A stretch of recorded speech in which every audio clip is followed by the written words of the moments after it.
साथियों, अभी मनोज जी ने एक जो उनके चरित्र का एस्पेक्ट है उसके ऊपर जिक्र किया है। ये दिल्ली के लोगों का दुर्भाग्य है और ये हम सबके लिए विडंबना ही है कि एक ट्रिवियल और नॉन इशू को इतना बड़ा इशू बनाकर दिल्ली के अंदर किस प्रकार का चुने हुए प्रतिनिधियों के द्वारा व्यवहार हो रहा है। विषय भी कोर्ट में दोबारा से चला गया, इसलिए उसके लीगल एस्पेक्ट्स पे अभी मैं बात आपसे नहीं कर रहा हूं।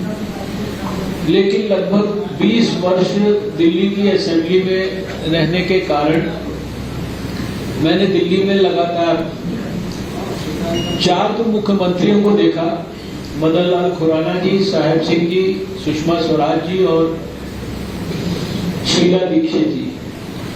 और स्टार्टिंग फ्रॉम 93 में मिस्टर पी.के. दवे, तेजेंद्र खन्ना जी, विजय कपूर जी, बी.एल. जोशी जी और नजीब जंग जी, ये सारे मुख्यमंत्री और जो लेफ्टिनेंट गवर्नर हैं ये प्री अरविंद केजरीवाल ईरा के हैं।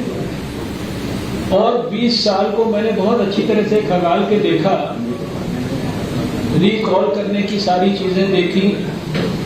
और उस समय के मेरे पास 20 साल के कंटिन्यूसली एक साथी थे, उनको मैंने स्पेशली फोन करके भी पता करने की कोशिश की, प्रोफेसर जगदीश मुखी, कि क्या आपको याद आता है कि पूरे 20 साल के अंदर यही कानून था, यही एक्ट था, यही 91 में जो बना, उसके बाद असेंबली बनी 93 में, और उसके आधार पर दिल्ली में 20 साल सरकारें चली, हिस्टोरिक डेवलपमेंट के प्रोसेसेस हुए right from the first government till the end. लेकिन 20 साल में एक भी इंसिडेंट ऐसा याद नहीं आता जब किसी मुख्यमंत्री या सरकार के मंत्री और जो लेफ्टिनेंट गवर्नर्स रहे हैं समय समय पर, उनके बीच में किसी भी प्रकार की इस स्तर की कोई बातचीत, एक दूसरे के प्रति म्यूचुअल रिस्पेक्ट होता था, म्यूचुअली चीजें डिस्कस होती थी और आपस में 1 मिनट के अंदर कंसेंसस बन जाता था। कभी कौन से मंत्रालय में कौन सा ऑफिसर रहेगा इसके ऊपर कभी कोई झगड़ा नहीं होता था। ये 20 साल का प्री अरविंद केजरीवाल ईरा है। और मिस्टर अरविंद केजरीवाल के बाद का हमको ये भी ध्यान होगा सबको कि एक दिल्ली में चीफ सेक्रेटरी थे अंशु प्रकाश।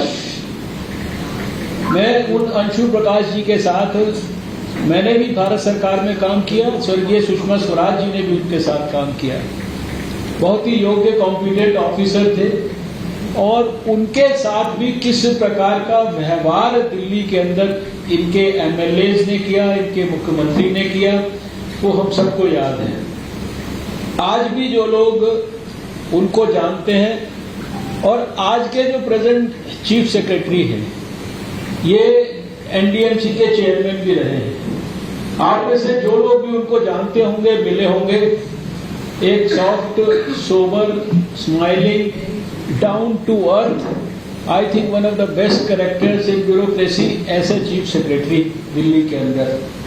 और अभी अखबारों में क्या खबर पढ़ने को आ रही है, आज दिल्ली के प्रमुख अखबार में अभी प्रवेश जी शायद हो सकता है विस्तार से चर्चा करें, पढ़ा कि 8 बड़े ऑफिसर्स ने जो है लेफ्टिनेंट गवर्नर को लिख के दिया कि किस प्रकार का उनके साथ व्यवहार हो रहा है। और अभी मोटी बात, बड़ा क्रक्स है कि एक सुप्रीम कोर्ट ने जजमेंट किया, उसके ऊपर ऑर्डिनेंस लाने की जरूरत क्या पड़ी।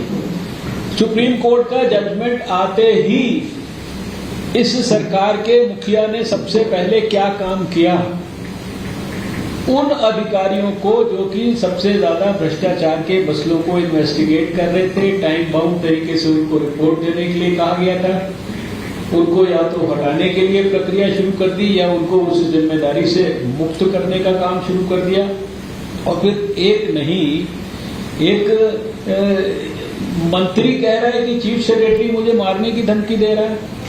यानी इस स्तर की कंप्लेंट्स और जिस स्तर की सरकार में रहकर एक आईआईटी में तथाकथित पढ़ा हुआ मुख्यमंत्री किस प्रकार की भाषा का इस्तेमाल करता है, सबके लिए इस्तेमाल करता है। वो देश के अभी बहुत सारे नेताओं का नाम लिया, उनको सब